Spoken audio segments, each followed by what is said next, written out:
Welcome to the English Podcast Classroom, and I'm your English teacher for today's episode. I'm so happy you're here with me. Today, we're going to learn something really special. We're going to discover 50 phrasal verbs for your morning routine. These aren't just any phrasal verbs. These are the ones that will help you speak more naturally, like a native English speaker. Why morning routines? Because every single day, you wake up, you get ready, you eat breakfast, and you start your day. These are actions you do every morning.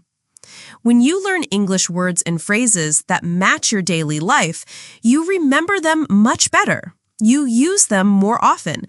And most importantly, they become part of your natural speaking. The goal of this episode is simple. I want to help you learn English through consistent listening, repetition, and practical usage. By the end of this podcast, you'll know 50 useful phrasal verbs that you can use every single morning. You'll understand how to use them in real situations, and you'll feel more confident when you speak English. But here's the most important thing. I'm not just going to give you a list of phrasal verbs. That's boring, and it doesn't help you speak naturally. Instead, I'm going to teach you each phrasal verb inside complete sentences. I'm going to explain exactly when and how to use them, and I'm going to give you realistic examples from real morning situations. This method works because it's how your brain actually learns language. When you hear phrasal verbs in context, in real sentences, your brain understands not just the meaning, but also how to use them naturally. This is the secret to speaking English fluently. Are you ready? Let's start this journey together.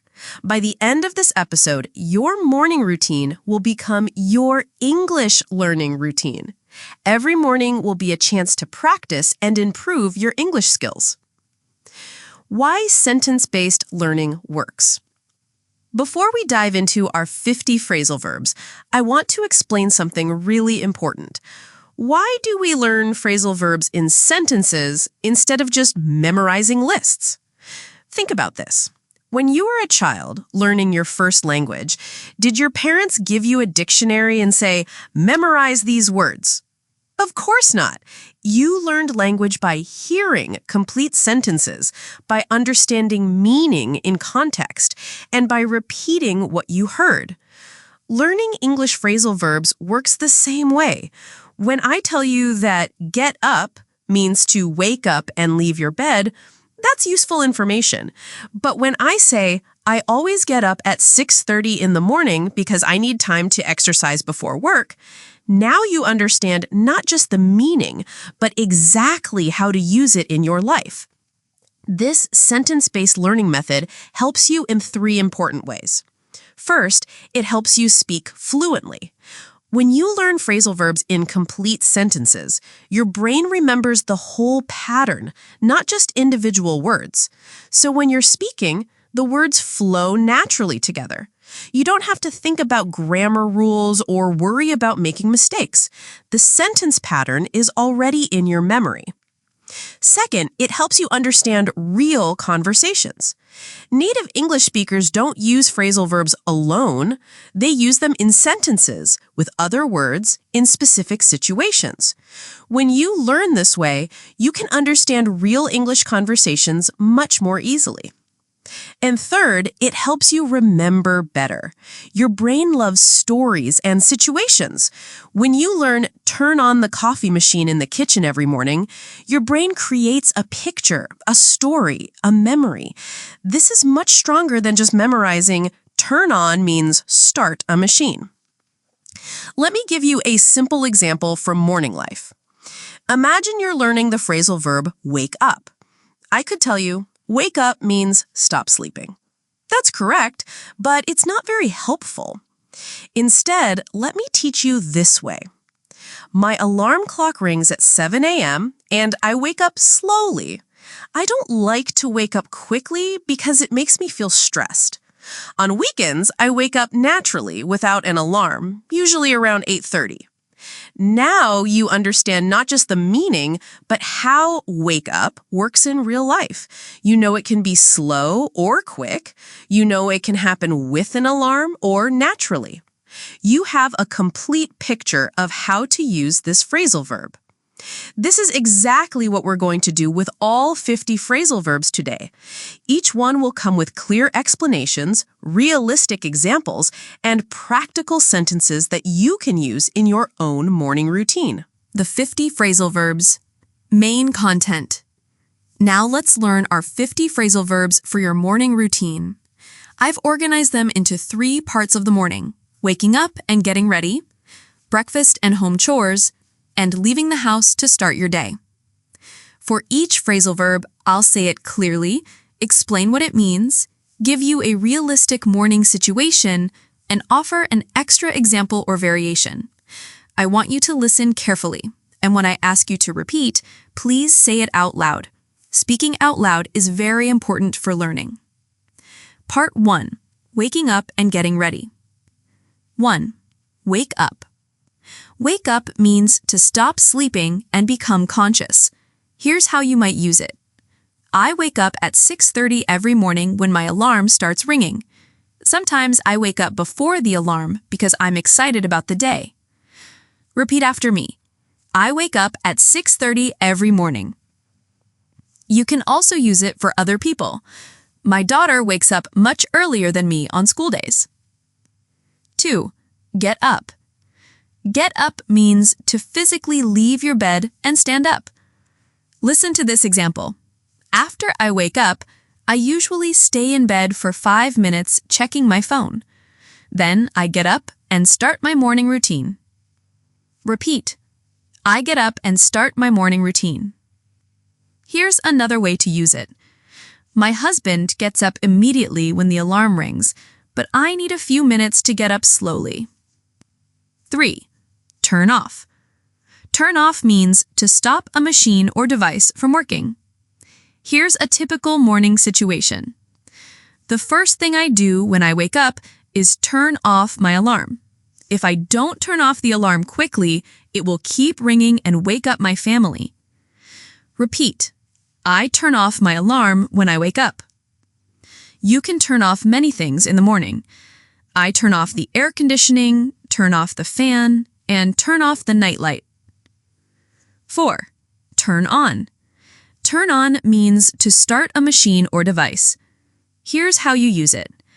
After I get up, I turn on the bathroom light so I can see clearly.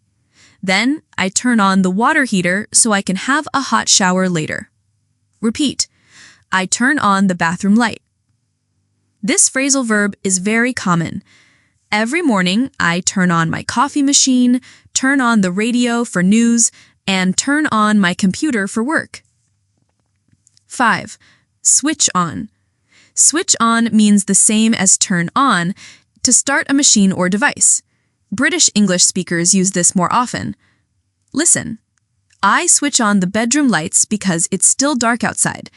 Then I switch on the heater because mornings are cold in winter. Repeat. I switch on the bedroom lights. You can also say, my morning routine includes switching on several devices: the coffee maker, the toaster, and the washing machine. 6. Switch off. Switch off means the same as turn off, to stop a machine from working. Here's an example. Before I leave the bedroom, I switch off the fan and switch off the night lamp. I always switch off devices I don't need to save electricity. Repeat. I switch off the fan before leaving the bedroom. Another example. My father taught me to always switch off lights when I leave a room. 7. Get out of. Get out of means to leave or exit from something, especially a place where you were inside. Here's how it works. The hardest part of my morning is getting out of bed when it's cold. In winter, I really don't want to get out of my warm blankets. Repeat. I don't want to get out of my warm blankets. You can also use it for other situations. After my alarm rings 3 times, I finally get out of bed and start my day. 8. Put on. Put on means to place clothes or accessories on your body. Listen to this. After I get out of bed, I put on my slippers so my feet stay warm. Then I put on my robe before going to the bathroom. Repeat. I put on my slippers and my robe. Here's another example. Every morning, I put on the same things in the same order. Underwear first, then socks, then my clothes for the day. 9. Take off. Take off means to remove clothes or accessories from your body. Here's the situation. Before I take a shower, I take off my pajamas and put them in the laundry basket. I also take off my watch and jewelry. Repeat. I take off my pajamas before showering. You might also say, when I get home from work, the first thing I do is take off my shoes and take off my work clothes. 10. Strip off. Strip off means to remove clothes quickly, usually all of them. Here's when you might use it. When I'm running late, I strip off my pajamas very quickly and jumped into the shower. It's faster than taking off each piece of clothing slowly. Repeat. I strip off my pajamas quickly. This is more informal. On hot summer mornings, I strip off my heavy night clothes and put on something light and cool. 11. Slip on. Slip on means to put on clothes or shoes easily and quickly. Listen. I keep my morning slippers next to the bed so I can slip them on as soon as I wake up. It's much easier than putting on regular shoes with laces. Repeat. I slip on my slippers next to the bed. Another example. I love my slip-on shoes for busy mornings because I can slip them on without using my hands to tie anything. 12. Throw on. Throw on means to put on clothes very quickly, without much care. Here's when you use it. When I'm running late, I just throw on whatever clothes are closest to me. I throw on a t-shirt, throw on some jeans, and run out the door. Repeat. I throw on a t-shirt when I'm late. It's informal and quick. Sometimes I throw on my husband's shirt if I can't find mine quickly enough. 13. Fresh up. Fresh up or freshen up means to make yourself clean and neat, usually by washing your face and hands. Here's the situation. Before I go downstairs for breakfast, I always fresh up in the bathroom. I wash my face, brush my teeth, and comb my hair. Repeat. I fresh up before going downstairs. You can also say, I like to fresh up with cold water because it helps me feel more awake. 14. Clean up. Clean up means to make something neat and tidy or to wash yourself. Listen. After I fresh up, I clean up the bathroom sink because there's water everywhere. I also clean up my toothpaste and put everything back in place. Repeat. I clean up the bathroom sink. Another use. I clean up quickly in the morning, but I do a deeper cleaning in the evening. 15. Wash up. Wash up means to wash your hands and face, usually before eating or after doing something messy. Here's how you use it. Before I eat breakfast, I always wash up thoroughly. I wash my hands with soap and splash cold water on my face to feel more alert. Repeat. I wash up before eating breakfast. In British English, my mother always told me to wash up before meals, and I still do this every morning. 16. Brush off. Brush off means to remove something from clothes or surfaces using a brush or your hand. Here's the situation. Sometimes my pajamas have lint or hair on them, so I brush off these small things before putting on my day clothes. I also brush off my shoulders if there's dust. Repeat. I brush off lint from my pajamas. Another example. I brush off any loose hair from my shoulders and shirt after I comb my hair. 17. Rinse off. Rinse off means to wash something quickly with water to remove soap, dirt, or other substances. Listen to this. After I wash my face with soap, I rinse off all the soap with clean water. If I don't rinse off properly, my skin feels sticky. Repeat. I rinse off the soap with clean water. In the shower, I always rinse off my body completely before I step out of the shower. Part 2. Breakfast and home chores. 18. Set up.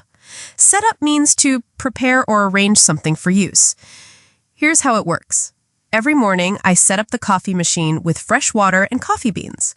I also set up the breakfast table with plates, cups, and napkins. Repeat. I set up the coffee machine every morning. You can set up many things. On Sunday mornings, I set up a special breakfast with pancakes, fruit, and juice for my family. 19. Heat up.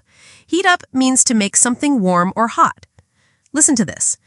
I heat up yesterday's leftover pizza in the microwave for a quick breakfast. I also heat up some milk for my coffee because I don't like cold milk. Repeat. I heat up leftover pizza for breakfast. Another example. I heat up the kitchen by turning on the oven for a few minutes before cooking. 20. Warm up. Warm up means the same as heat up, but usually to a lower temperature. Here's the situation. I warm up my coffee if it gets cold while I'm getting ready. I just put it in the microwave for 30 seconds to warm it up. Repeat. I warm up my coffee in the microwave. You can also say, I warm up some bread in the toaster oven because warm bread tastes better than cold bread. 21. Mix up. Mix up means to combine different things together or sometimes to confuse things. Here's how you use it. For breakfast, I mix up eggs with milk to make scrambled eggs. I also mix up oatmeal with fruit and nuts for a healthy meal. Repeat. I mix up eggs with milk for scrambled eggs. Sometimes it means confusion. This morning, I mixed up the sugar and salt containers and put salt in my coffee by mistake. 22. Whip up. Whip up means to make something quickly, especially food. Listen to this. When I have extra time, I whip up some pancakes for breakfast. It only takes 10 minutes to whip up a delicious and healthy meal. Repeat. I whip up pancakes when I have extra time. It's about speed and ease. My husband can whip up an amazing omelet in just 5 minutes. 23. Stir up. Stir up means to mix something by moving it around with a spoon or other tool. Here's the example. When I make my morning coffee, I stir up the sugar and milk until everything is mixed well. I also stir up my oatmeal to make sure it's smooth. Repeat. I stir up sugar and milk in my coffee. Another use, I stir up a pancake batter to make sure there are no lumps. 24. Boil up. Boil up means to heat water or another liquid until it makes bubbles and steam. Here's how it works. Every morning, I boil up water in the kettle for my tea. It takes about 3 minutes for the water to boil up completely. Repeat. I boil up water in the kettle for tea. You can also say, I boil up milk for hot chocolate on cold mornings. 25. Pour out. Pour out means to empty liquid from one container into another, or to flow out. Listen. After the water boils up, I pour it out into my teacup with the tea bag. I'm careful not to pour it out too fast and splash hot water everywhere. Repeat. I pour out hot water into my teacup. Another example, I pour out orange juice from the large container into my glass. 26. Fill up. Fill up means to make something completely full. Here's how you use it. Before I go to work, I fill up my water bottle so I have enough water for the whole day. I also fill up my coffee cup to the top. Repeat. I fill up my water bottle before work. You can use it for many things. I fill up the sugar bowl when it gets empty, and I fill up the coffee machine with fresh water. 27. Use up. Use up means to consume all of something until there's nothing left. Here's how you use it. Sometimes I use up all the milk for my coffee and cereal, so I need to buy more milk on my way to work. Repeat. I use up all the milk for breakfast. You can say to others, eat up your cereal before it gets soggy, or eat up quickly or we'll be late. 28. Eat up. Eat up means to eat all of something completely. Listen to this. My mother always told me to eat up all my breakfast because it's the most important meal of the day. Even now, I try to eat up everything on my plate. Repeat. I try to eat up all my breakfast. You can say to others, eat up your cereal before it gets soggy, or eat up quickly or we'll be late. 29. Finish up. Finish up means to complete something or use the last part of something. Here's the example. I always finish up my coffee before leaving the house because I don't want to waste it. I also finish up any fruit that's getting old. Repeat. I finish up my coffee before leaving. Another way. I finish up reading the news on my phone while I eat breakfast. 30. Clean up. We learned this before, but here's how it works with breakfast. After breakfast, I always clean up the kitchen. I clean up all the dishes, clean up the counters, and clean up any spills on the floor. Repeat. I clean up the kitchen after breakfast. It's important. I prefer to clean up immediately after eating rather than leaving dirty dishes for later. 31.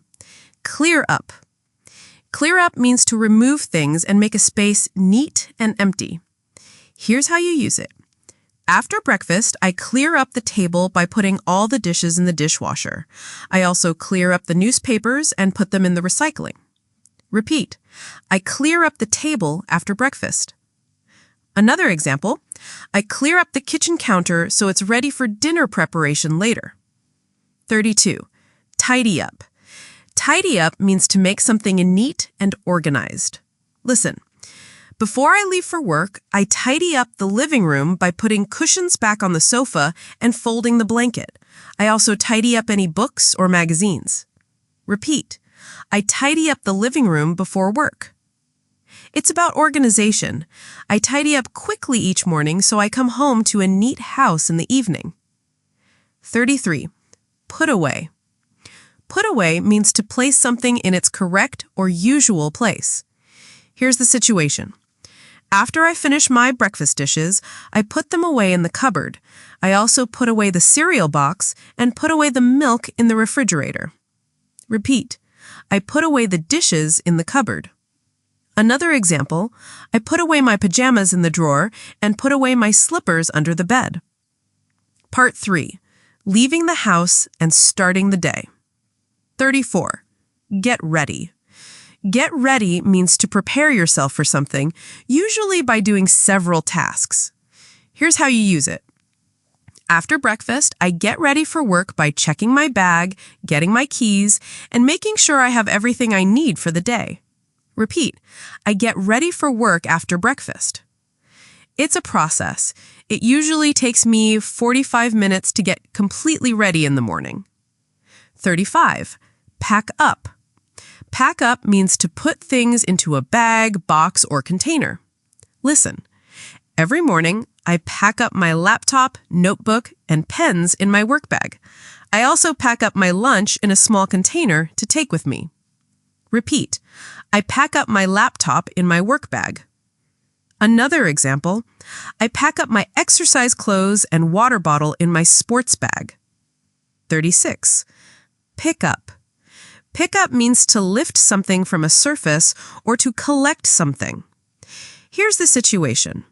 Before I leave, I pick up my keys from the kitchen counter and pick up my phone from the charging station. I also pick up any mail that arrived yesterday. Repeat. I pick up my keys and my phone. You can also pick up people. Sometimes I pick up my colleague on the way to work because we work in the same building. 37. Grab up. Grab up means to take something quickly, usually because you're in a hurry. Here's how it works. When I'm running late, I grab up my coffee cup, grab up my bag, and grab up my jacket all at the same time. Repeat. I grab up my coffee cup when I'm late. It shows urgency. I grab up whatever breakfast I can eat in the car on my way to work. 38. Look up. Look up can mean to search for information or to physically look in an upward direction. Listen, while I drink my morning coffee, I look up the weather forecast on my phone to see if I need an umbrella today. Repeat. I look up the weather forecast on my phone. Another meaning, I look up at the sky to see if it looks like rain. 39. Check up. Check up means to examine or investigate something to make sure it's okay. Here's the example. Every morning, I check up on my plants to see if they need water. I also check up on my elderly neighbor by calling her. Repeat. I check up on my plants every morning. For people, I check up on my children to make sure they're getting ready for school properly. 40. Lock up. Lock up means to secure a place by using locks or to close a place completely. Here's how you use it. Before I leave the house, I always lock up carefully. I lock up the front door, lock up the back door, and lock up all the windows. Repeat. I lock up the front door before leaving. It's about security. I lock up the house every morning because safety is very important to me. 41. Shut up. Shut up usually means to close something tightly or, unfortunately, to tell someone to stop talking, which is rude. For morning routine, I shut up all the windows before I turn on the air conditioning so the cool air doesn't escape outside. Repeat. I shut up the windows before using air conditioning. Be careful. Don't use shut up to tell people to stop talking. It's very rude. 42. Close up. Close up means to shut something completely or to close a business. Here's a situation. Before leaving, I close up the house by shutting all the windows and doors. I want to make sure everything is closed up properly. Repeat. I close up the house before leaving. Another example, I close up my laptop and put it in my bag for work. 43. Head out. Head out means to leave a place and go somewhere else. Listen, at 8:30 every morning, I head out for work. I prefer to head out a bit early so I'm not stressed about being late. Repeat. I head out for work at 8:30. It's about departing. On weekends, I head out for the grocery store early in the morning when it's not crowded. 44. Set out. Set out means to begin a journey or to start going somewhere. Here's how it works. I set out for the office at the same time every day. When I set out early, I have time to stop for coffee on the way. Repeat. I set out for the office every day. Another use, I set out my work clothes the night before so I don't have to think about what to wear. 45. Go out. Go out means to leave your house to go somewhere, often for entertainment or social activities. Here's the example. On Friday mornings, I go out for breakfast with my friends before work starts. It's nice to go out sometimes instead of eating at home. Repeat. I go out for breakfast with friends on Fridays. Social context. I go out for coffee meetings with clients several mornings each week. 46. Step out. Step out means to go outside briefly, usually for a short time. Listen, sometimes I step out onto my balcony to check the weather and get some fresh air before starting my busy day. Repeat. I step out onto my balcony for fresh air. It's temporary. I step out to get the newspaper from my front door every morning. 47. Walk out. Walk out means to leave a place by walking, sometimes showing displeasure. Here's the situation. Every morning, I walk out of my house feeling prepared and confident for the day. I walk out with everything I need in my bag. Repeat. I walk out of my house feeling confident. Another meaning. If someone is rude to me in the morning, I might just walk out and ignore them. 48. Run out. Run out can mean to leave quickly by running or to use up all of something. Two meanings. Sometimes I run out of the house because I'm late for an important meeting, or I run out of coffee beans and need to buy more. Repeat. Sometimes I run out of the house when I'm late. For supplies. I never want to run out of coffee in the morning. 49. Drive out. Drive out means to leave a place in a car. Here's how you use it. After I lock up the house, I drive out of my garage and head to work. I usually drive out of my neighborhood by the same route every day. Repeat. I drive out of my garage every morning. Routine. I drive out early to avoid traffic jams on my way to the office. 50. Start out. Start out means to begin a journey, activity, or process. Listen. Every morning, I start out my day with a positive attitude and a smile. When I start out feeling good, my whole day goes better. Repeat. I start out my day with a positive attitude. For journeys, I start out for work at exactly 8:15 a.m. every weekday morning. Daily practice tips. Congratulations! You've just learned 50 important phrasal verbs for your morning routine. But learning them once isn't enough. You need to practice them regularly to make them part of your natural English speaking. Here are my best tips for practicing these phrasal verbs in your daily life.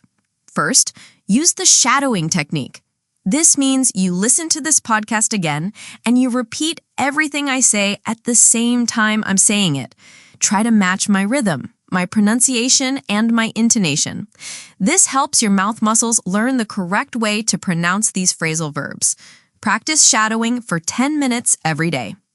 Second, create your own morning routine story. Write down your actual morning routine using as many of these phrasal verbs as possible. For example, I wake up at 7 a.m. and get up slowly.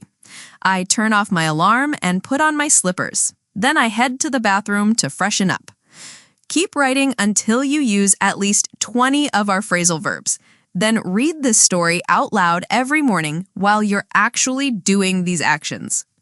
Third, record yourself speaking. Use your phone to record yourself saying sentences with these phrasal verbs. Listen to your recording and compare it with my pronunciation. Notice where you need to improve.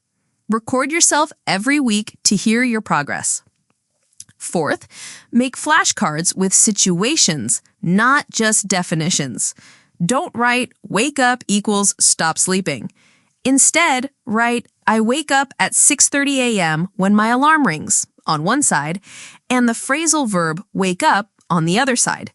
This helps you remember the context, not just the meaning. Fifth, practice the 10-minute daily routine. Every morning, spend exactly 10 minutes practicing these phrasal verbs. Here's how. Minutes 1 to 3. Listen to 5 phrasal verbs from this podcast and repeat them out loud. Minutes 4 to 6. Create new sentences using those 5 phrasal verbs in your own life situations. Minutes 7 to 9. Practice saying these new sentences while you actually do the morning actions. Minute 10.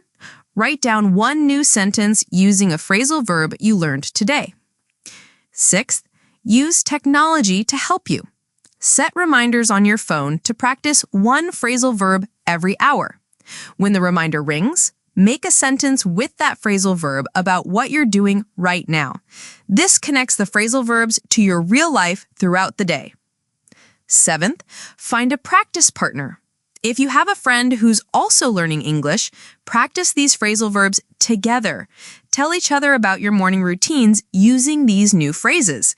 Having a partner makes practice more fun and helps you stay motivated. Eighth, be patient with yourself. Don't try to learn all 50 phrasal verbs in one day. Focus on 5 to 7 phrasal verbs each week. Master those completely before moving to the next group. It's better to know 10 phrasal verbs perfectly than to know 50 phrasal verbs poorly. Remember, the goal isn't just to understand these phrasal verbs. The goal is to use them naturally and automatically when you speak English. This takes time and regular practice, but it's absolutely possible for everyone. Motivation and encouragement. I want to share something important with you. Learning English, especially phrasal verbs, can sometimes feel overwhelming.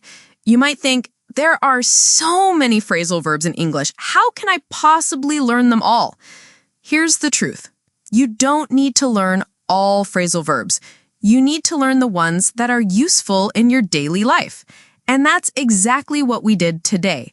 These 50 phrasal verbs for morning routines are some of the most practical and useful phrases you can learn. Every morning when you wake up, get up, put on your clothes, eat breakfast, and head out for your day, you're living in English. These actions happen every single day. When you learn the English phrases for these daily actions, you're not just learning words, you're learning to live your life in English. Let me tell you about Maria, one of my former students. When she started learning English, she was very frustrated with phrasal verbs. She said, "Teacher, these phrasal verbs are impossible. Get up, get out, get ready. They all use get but mean completely different things." I gave Maria the same advice I'm giving you today. I told her, don't worry about learning all phrasal verbs. Just focus on your morning routine. Learn the phrasal verbs you actually use every day. Maria followed this advice. Every morning, she practiced describing her routine in English using phrasal verbs. She'd say, I wake up, I get up, I turn on the coffee machine. At first, it felt strange and slow. But after 2 months, something amazing happened. Maria called me and said, "Teacher, I was talking to my American colleague about my morning, and the English just flowed out naturally. I didn't have to think about grammar or worry about making mistakes. The phrasal verbs felt natural because I've been living them every day." This is the power of connecting English learning to your daily life. When you learn language that matches your real experiences, your brain remembers it much better. I want to tell you about another student, Ahmed. He was a busy businessman who said he didn't have time to study English. I suggested he practice English phrasal verbs during his actual morning routine. While he was getting ready, he would describe his actions in English out loud. He'd say, I wake up at 5:30. I get up and turn off the alarm. I put on my robe and head to the bathroom. At first, his family thought he was a little crazy talking to himself in English every morning, but Ahmed was smart. He understood that he was doing these actions anyway, so why not practice English at the same time? He wasn't adding extra study time to his busy schedule. He was just adding English to the time he already spent getting ready. After 3 months, Ahmed's English speaking improved dramatically. His colleagues at work noticed the difference. His confidence grew because he could talk about daily life naturally and fluently. The secret that both Maria and Ahmed discovered is this: small, daily actions create big results over time. You don't need to study for hours every day. You just need to be consistent with small, daily practice. Think about it this way. If you practice these phrasal verbs for just 10 minutes every morning, that's 70 minutes per week. That's 280 minutes per month. That's over 3,600 minutes per year. That's 60 hours of phrasal verb practice just by using 10 minutes every morning. But here's the best part. You're not just practicing for 10 minutes. You're practicing every single morning when you actually do these actions. Every time you wake up, you can think, I wake up. Every time you put on clothes, you can think, I put on my shirt. This turns your entire morning routine into English practice time. Some days will be easier than others. Some mornings you'll feel motivated and excited to practice. Other mornings you'll be tired or stressed and you won't want to think about English at all. This is completely normal and human.